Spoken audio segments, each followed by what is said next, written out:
Donc Carole Nozella, qui aujourd'hui est malade un petit peu, donc vraiment il faudra la soutenir si elle tombe de fièvre. Carole Nozella donc, est docteur et agrégée en arts plastiques. Elle vient de prendre les fonctions de maître de conférence à l'université Jean Monnet à Saint-Étienne à cette rentrée 2017. Sa thèse intitulée « Expérimenter les dispositifs écraniques, une esthétique du déplacement » a été soutenue en 2016 sous la direction de Christine Bignet et a reçu le prix RESCAM 2017, qui est effectivement un prix qui est lié au, peut-être on peut en dire un mot, je ne sais pas, pour les étudiants qui sont ici.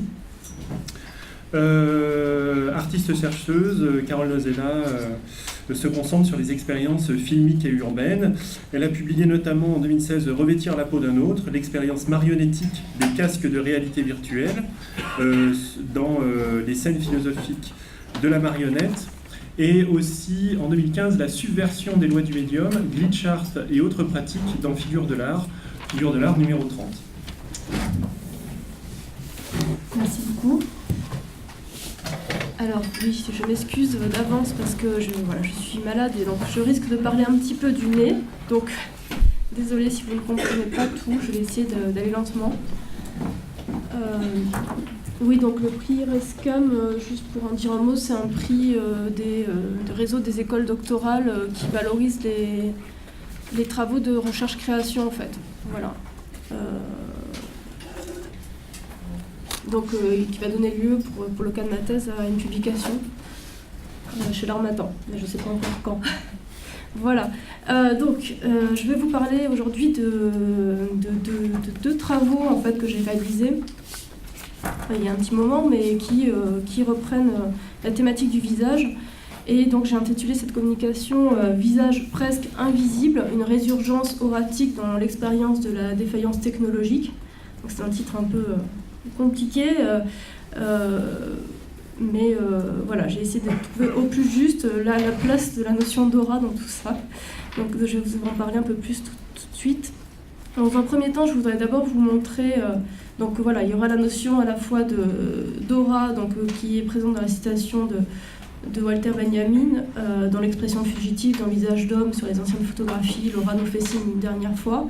Et aussi, donc j'ai fait un petit détournement de Marcel Duchamp pour la question de l'inframince. La chaleur d'un visage qui vient de disparaître est inframince, qui reprend donc la chaleur d'un siège qui vient d'être quitté est inframince. Donc ça, c'était juste un petit détournement, voilà, pour rigoler, ça fait rire Alice, tant mieux. Alors, donc, d'abord, en premier lieu, la défaillance technologique, qui est au cœur des deux pratiques que je vais vous montrer. Alors, il s'agit donc de deux dispositifs. Le premier qui est clairement défaillant, puisque vous voyez, c'est une photo donc, de mon iPhone qui est complètement cassée. Et donc, la vitre avant est fendue, ce qui a des conséquences sur le capteur de la caméra. Donc ça donne lieu à lumière et brume, je vous montrerai un extrait très vite. Et puis le deuxième dispositif, qui est moins un dispositif, disons, de défaillance, dans le sens où l'appareil n'est pas défectueux, mais c'est plutôt l'utilisation qui est un petit peu décalée. Puisque là, c'est un projet assez large, j'ai fait pas mal de vidéos que j'intitule « Projeter, filmer », donc, qui consiste en voilà, 3 actions. Hein, c'est entre la performance et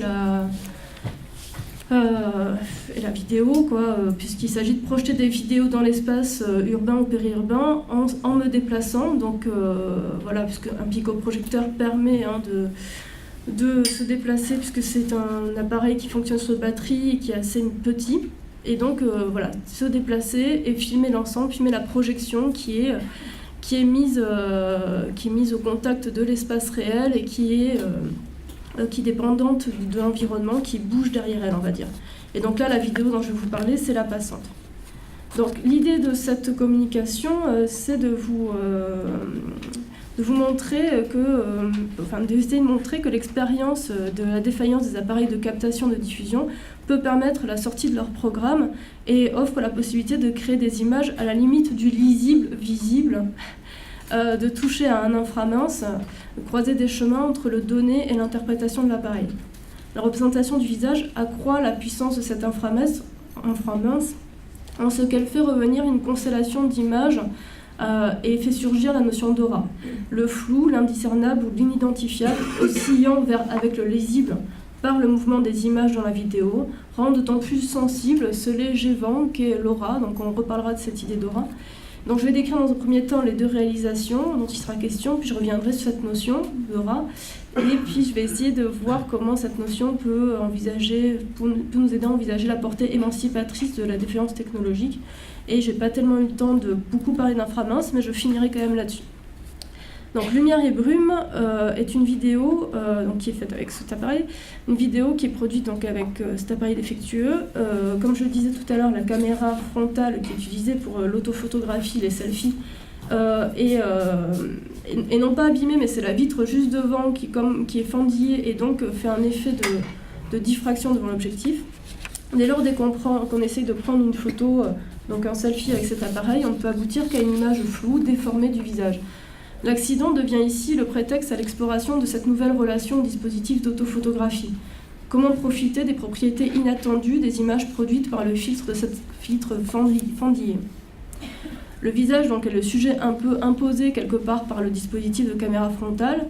Il devient ici l'obturateur de lumière qui se diffracte autour de lui, de sorte que les traits sont difficilement perceptibles. Donc je vais vous montrer un extrait.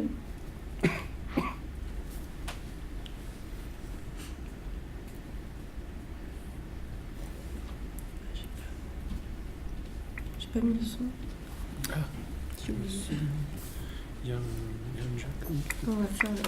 Non, c'est pas grave. C'est pas essentiel.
Donc, vraiment, c'est bientôt fini.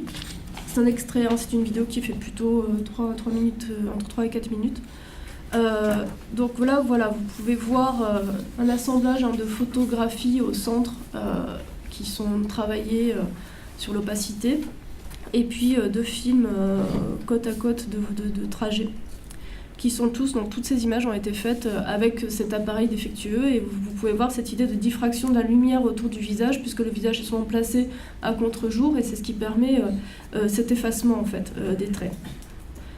Donc ici, la rencontre avec un dispositif défectueux permet de produire ce qu'on pourrait appeler un inframince de la visagéité. Donc pour préciser ce que c'est que l'inframince, hein, c'est un concept esthétique qu'a proposé Mersal Duchamp pour désigner un phénomène imperceptible ou quasi imperceptible.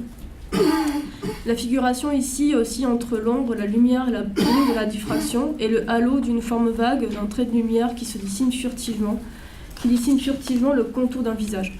Ce retournement en self-flou, pour le jeu de mots assez mauvais, permet de créer un écart face à l'injonction d'apparaître visage dévoilé, net, lisible.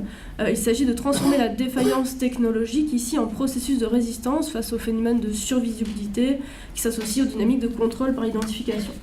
Donc ici vraiment il y a une idée d'un détournement par l'accident, détourner le dispositif d'autophotographie, puisque selon André Günther, l'objet du selfie est le signalement instantané d'une situation spécifiquement destinée à un récepteur, donc il y a vraiment une idée de contextualisation. L'idée du selfie, c'est vraiment de produire des images connectées et qui permettent de combler, alors je cite encore Henry Gunther, qui dit que ces images connectées permettraient de combler l'effondrement du contexte par une hyper-contextualisation qui corrige l'indétermination des échanges et devient immédiatement ressource dialogique. Donc vraiment, on est sur l'idée de l'échange. Ici, l'échange n'est pas présent puisque par la défaillance de cette image, finalement, on passe de la possibilité d'un selfie à plutôt quelque chose qui se rapproche de l'autoportrait. On n'est pas du tout dans la contextualisation puisqu'on est dans un espace-temps indéfini entre deux trajets de train ou de voitures différentes. Les photos sont souvent réalisées elles-mêmes dans des transports en commun. Donc voilà, on est plutôt dans une expérimentation de l'entre-deux. Et comme je l'ai déjà un peu dit, cette idée d'utiliser cet appareil cassé pour rendre avec le bon déroulement du dispositif du selfie qui engage donc une connexion et un envoi, et voilà, et permet d'introduire un temps d'arrêt, une possible déviation. C'est-à-dire que du coup, par l'expérience de cette défaillance, je me suis dit, voilà, il s'offre à moi, c'est une opportunité en fait quelque part pour créer autre chose. Et ça permet aussi de reprendre conscience de la relation à l'appareil qui est disparu habituellement dans son usage. Puisque là, il y a cette défaillance, on ne se reconnaît pas dans l'image, quelque part, je reprends conscience du dispositif particulier, de la caméra retournée qui est installée sur le téléphone. Enfin, voilà. Donc ici, quelque chose s'épaissit, quelque part, cet air qui est visible dans ces images, ce trouble, fait écho aussi à une épaisseur de la relation à l'image qui est permise par la défaillance. Donc pour la deuxième réalisation, voilà, je vous montre un extrait.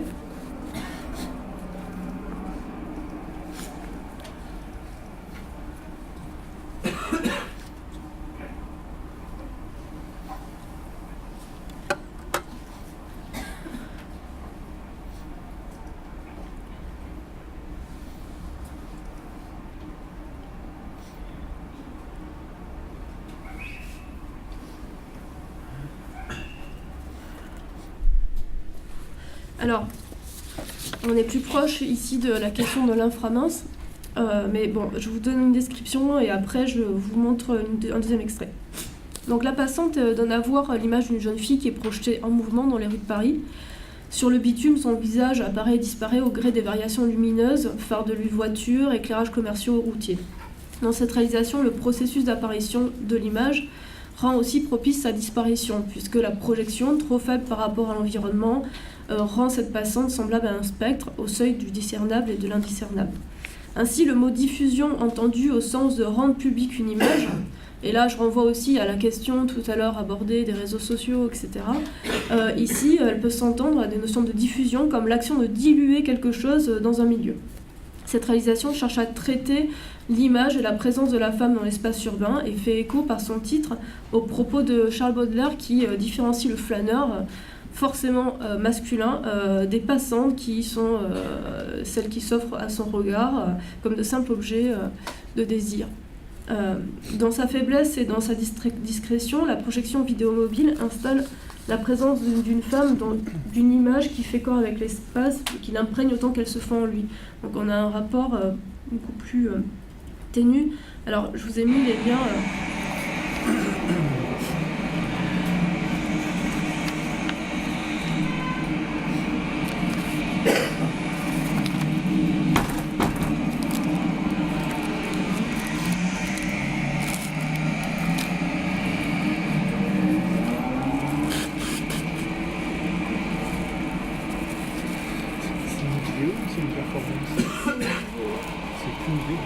C'est-à-dire que c'est aussi une performance dans le sens où je projette réellement ces images de la rue, mais je ne la tourne pas comme ça, sans j'ai plus de personne, c'est sauvage. D'accord.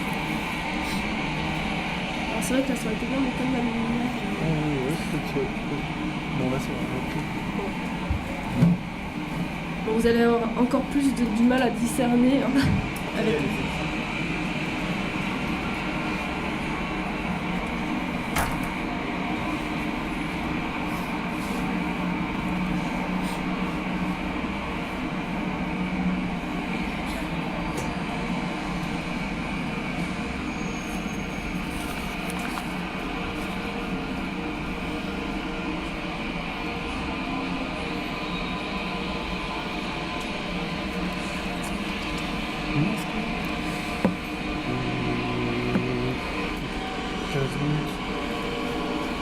10 minutes, c'est bon.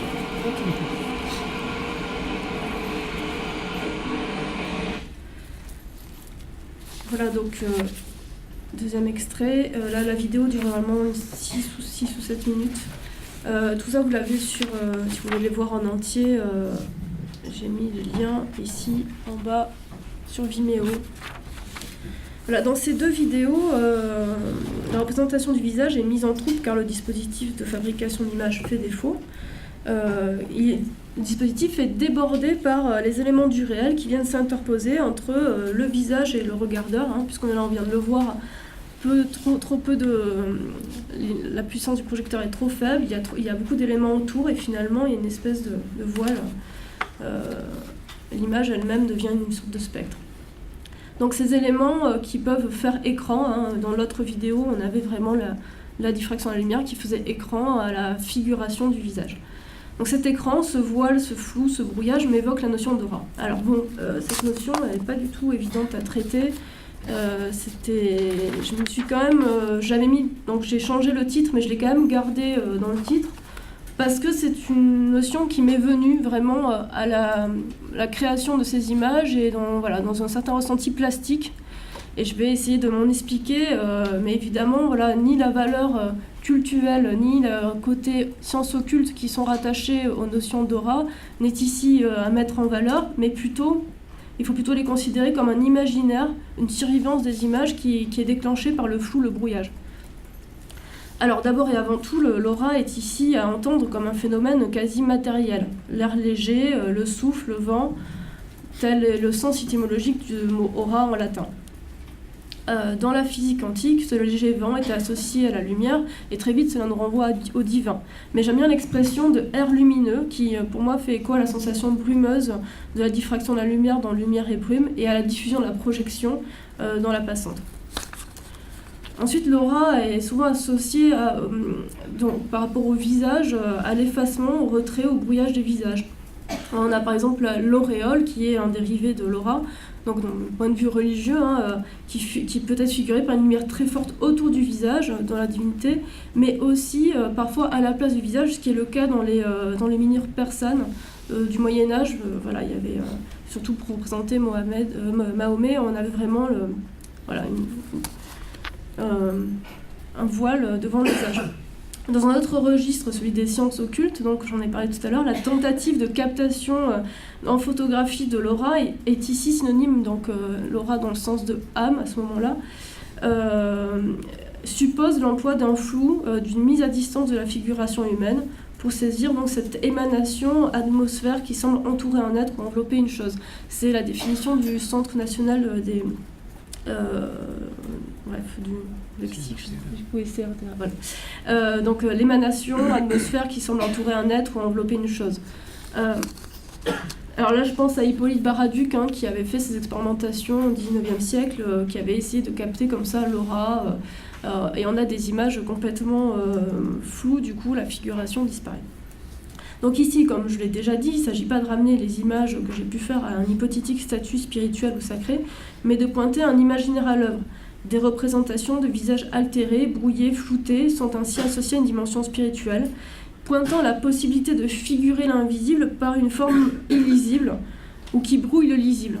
Il y a cette idée de montrer un voile quelque part pour montrer qu'il y a quelque chose d'autre qu'on ne peut pas figurer. Par ailleurs, si la notion d'aura m'a paru active dans ces réalisations, c'est davantage, donc, comme je le disais, dans l'expérience de la fabrication des images que dans la contemplation du résultat. C'est pour ça que je parle d'une expérience oratique, une résultante oratique dans l'expérience de la défaillance technologique. Au moment de prendre l'image, au moment où la projection s'évanouit dans un recoin trop éclairé, c'est là que surgit une constellation d'images. Alors je renvoie à Georges Huberman qui dit que oratique serait l'objet dont l'apparition déploie, au-delà de sa propre visibilité, ce que nous devons nommer ces images en constellation ou en nuages, qui s'imposent à nous comme autant de figures associées, surgissant, s'approchant, s'éloignant, pour en poétiser, en ouvrager, en ouvrir l'aspect autant que la signification, pour en faire une œuvre de l'inconscient. Alors, donc ça c'est dans ce que nous voyons, ce qui nous regarde. C'est cette idée, finalement, cette résurgence oratique, c'est cette idée qu'il y aurait comme ça des images qui viendraient par cette expérience donc, qui viendrait ressurgir. J'aime bien aussi l'idée que chez Walter Benjamin, finalement, qui définit l'aura comme, pour parler d'une œuvre, mais aussi comme une expérience du monde. Hein, c'est aussi une expérience du réel. Donc je cite la fameuse définition de Walter Benjamin, et parfois on n'allait pas jusqu'au bout. Donc qu'est-ce qu'au fond que l'aura? Un singulier entrelacement d'espace et de temps, unique apparition dans le lointain, aussi proche soit-il. Et c'est ce deuxième passage qui m'intéresse particulièrement. Reposant par un jour d'été, à midi, suivre une chaîne de montagnes à l'horizon, ou une branche qui jette une ombre sur le spectateur, jusqu'à ce que l'instant où l'heure épare à leur apparition, c'est respirer l'aura de ces montagnes, de cette branche.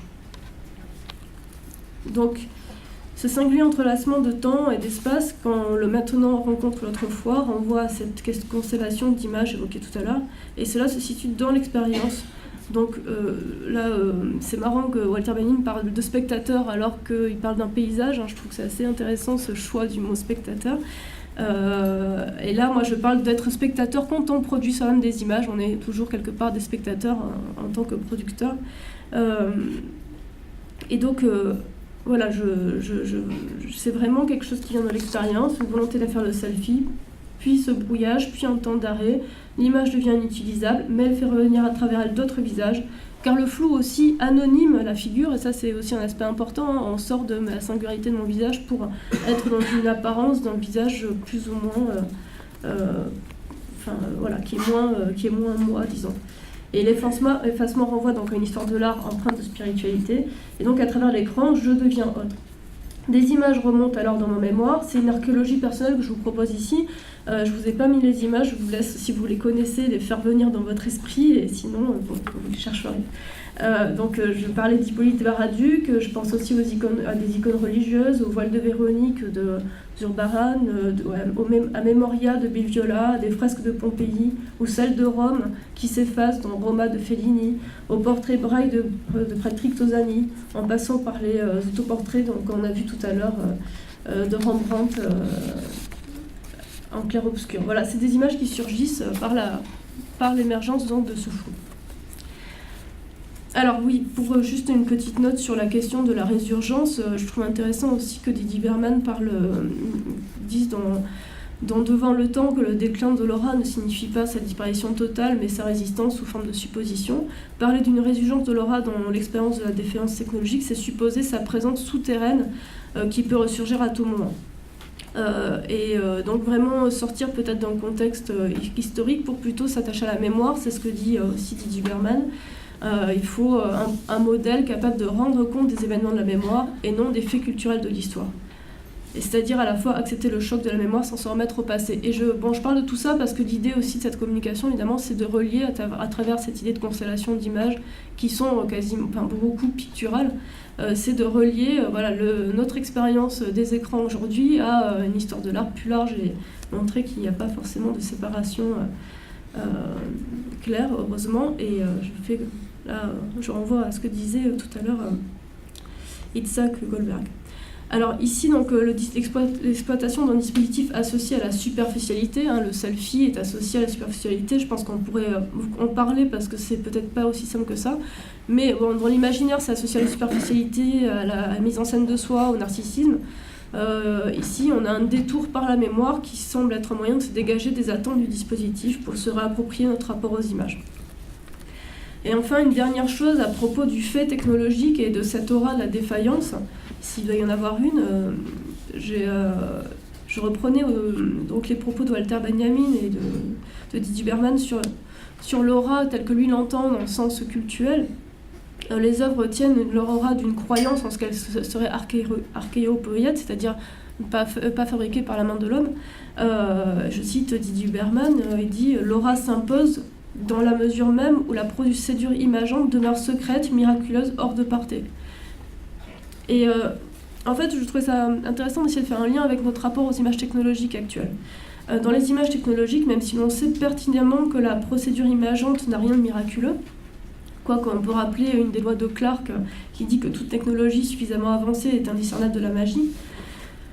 Donc on sait que c'est pas miraculeux, voilà, quoique, mais nous n'avons pas accès au processus de fabrication de l'image.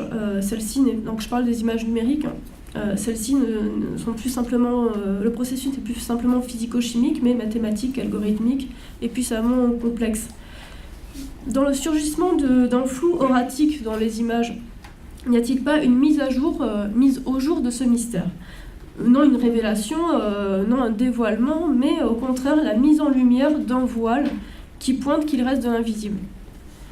Car l'invisible, c'est la distance, cet invisible, c'est la distance du calcul, l'architecture de données, les filtres formatant l'image, etc. On peut en trouver énormément de l'invisible dans notre rapport au numérique actuel. Voilà, donc je vais passer à la conclusion. Et c'était pour essayer de rapprocher finalement cette question de l'autorité de l'aura qu'il y a chez Walter Benjamin, même si on ne peut plus parler d'aura pour parler du numérique, parce que c'est vraiment, on n'est pas du tout dans un caractère sacré, il y a quand même une certaine autorité, et finalement mettre en trouble, mettre formellement une aura, un air comme ça, épais devant l'image, c'est peut-être un moyen d'interroger cette autorité. Donc en fait, j'avais encore 2 minutes, et j'étais un peu rapide, mais bon, du coup, je pensais aussi à la... Alors ouais, je suis désolée, c'est un petit peu des pensées comme ça, pas très construit, mais je pensais aussi à cette idée de réveil, de montrer finalement des images qui sont ni complètement nettes, mais qui quand même ont une portée critique. Walter Benjamin aimait particulièrement ce moment du réveil, selon Didier Berman. C'est au moment fragile du réveil qui se remettait, moment dialectique à ses yeux, parce qu'à la frontière évanescente, ambiguë des images inconscientes et de la nécessaire lucidité critique. Donc pour conclure, la défaillance technologique peut amener à produire des images de visage qui échappent à la standardisation et qui peuvent se relier à une histoire des représentations, à une dimension archéologique de l'image. Le voile auratique dont il aura été question tient bien ici d'une profondeur accrue à la relation à l'image, à son sens autant qu'à sa fabrication, pour un recul critique qui n'empêche pas le plaisir esthétique. Représenter des images floues est aussi un moyen de se décoller de la fascination que ceux-ci peuvent exercer, déplacer l'attention, renouveler l'effort. En ce sens, ces deux réalisations peuvent mettre en jeu aussi l'inframince. En effet, le mouvement des images, le passage de l'une à l'autre dans la lumière et brume, et la diffusion, voire dilution de la passante, poussent la perception dans ses retranchements, et on cherche à retenir l'extrême évanescence des visages. Ainsi, je cite Thierry Davila pour conclure, sur la perception et cette idée de déplacer son attention qui est vraiment au cœur de mon travail de recherche, de travailler et d'utiliser différemment les appareils technologiques et de regarder différemment aussi ce qu'ils produisent. Donc percevoir, c'est saisir la différence au sein d'un jeu fluide des différences sensorielles, les différences dues et dans le sensible, le chaud, le froid, l'aveuglant, l'assourdissant. Lorsque celle-ci existe tout juste, la différence donc, lorsqu'elle est créée pour se dérober au regard ou au sens en général, c'est-à-dire pour les mettre au défi de la distinguer, c'est alors que tout le système de différence qui doit se remettre au travail et qui doit se remettre à faire la différence, à la saisir, pour ne pas sombrer dans l'anesthésie pure et simple, pour ne pas sombrer dans l'indifférenciation, pour pouvoir envisager la nouvelle différence, le nouvel écart dans le perçu, autrement dit, pour continuer à sentir, y compris lorsque le sensible se manifeste à peine. Et plus loin, il dit que le rôle de l'invention, sa portée esthétique, c'est-à-dire esthésique, aesthésis, est alors de relancer la perception à partir de l'imperceptible, d'en déconstruire le caractère mécanique et indifférencié, d'en défaire la capacité de neutralisation par habitude. Donc voilà, j'aurais voulu en dire un peu, essayer de tisser plus de liens entre la notion d'inframince et d'aura, mais je n'ai pas eu le temps. Voilà. Je vous remercie. Merci beaucoup.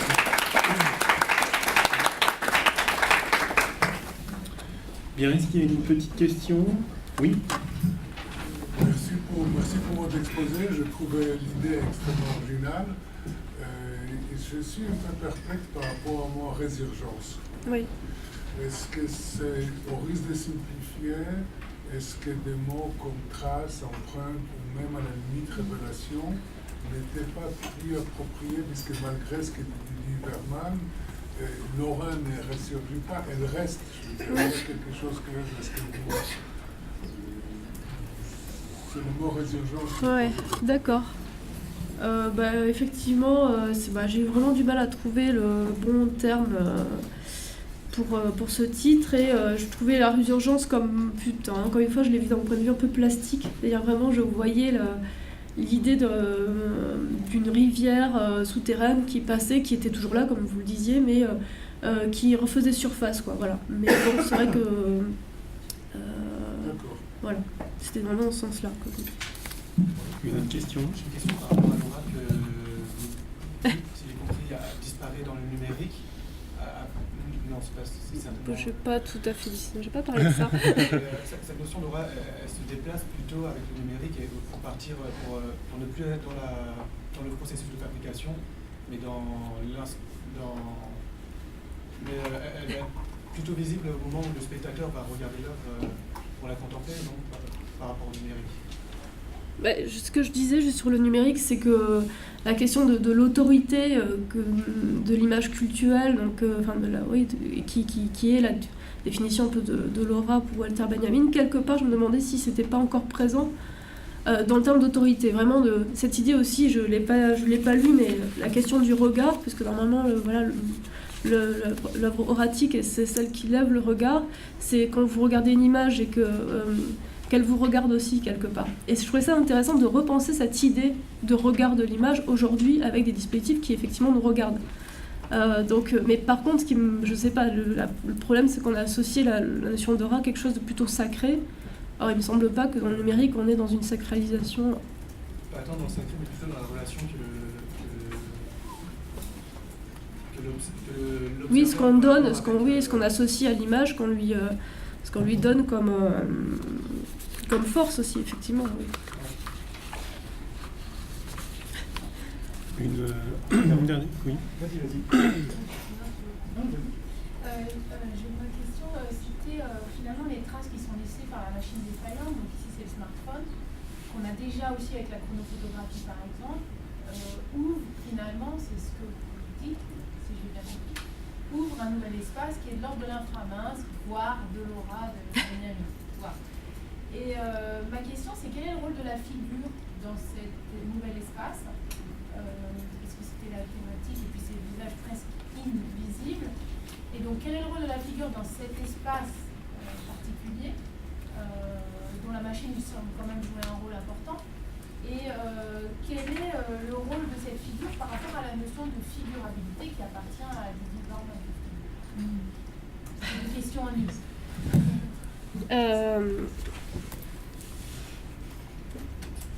C'est vrai que j'ai du mal à répondre à cette question du visage parce que... La figure. Ouais, ou la figure.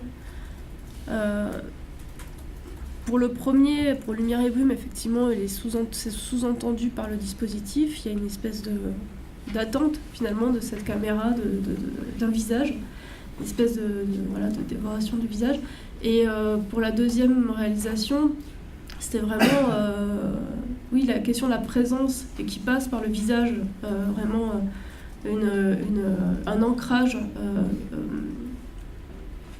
affectif aussi qui passe par le visage. J'ai vraiment du mal à avoir du recul sur la notion de visage parce que je mets en jeu, mais oui. Alors peut-être que j'ai mal posé ma question aussi. Non, mais... Il me semblait que dans la manière dont la présence corporelle ou la figure apparaît, oui. dans les œuvres que vous avez évoquées, ça questionne vraiment un espace qui est vraiment nouveau et qui apparaît parce que c'est une machine défaillante, comme le glitch. Ouais. Le glitch ouvre un nouvel espace. C'est pas juste un effet de surface. C'est réellement qu'il y a eu un dysfonctionnement machinique et du coup on perd en lisibilité du visage, mais on gagne en visibilité de la forme machine. de corporalité de la figure. C'était ça, c'est une remarque, une question, je sais pas trop. Ouais. Je sais pas trop. Peut-on dire qu'on gagne en visibilité? Une autre forme. Oui, mais gagner peut-être ne pas... Mais pas le bouquin. Non, je ne crois pas. On déplace la visibilité de gagner. En termes elle avait utilisé épaissir en termes une espèce d'épaisseur entre guillemets je ne le sens pas. Non, je ne sais pas non plus, je me pose la question en même temps que je parle. Je suis désolée, je crois que je suis un peu au bout de mes forces, mais j'ai tout donné pour ces 25 minutes. Mais je réfléchirai à la question, on en parlera tout à l'heure. Avec plaisir. Merci. Bon, merci. Moi, j'ai beaucoup apprécié la notion de sel flou, D'accord. qui est en fait assez puissant avec la mise en trouble du selfie. Là. Je trouve ça vraiment très intéressant en fait, Ok, à développer. ça marche. Merci. Merci beaucoup.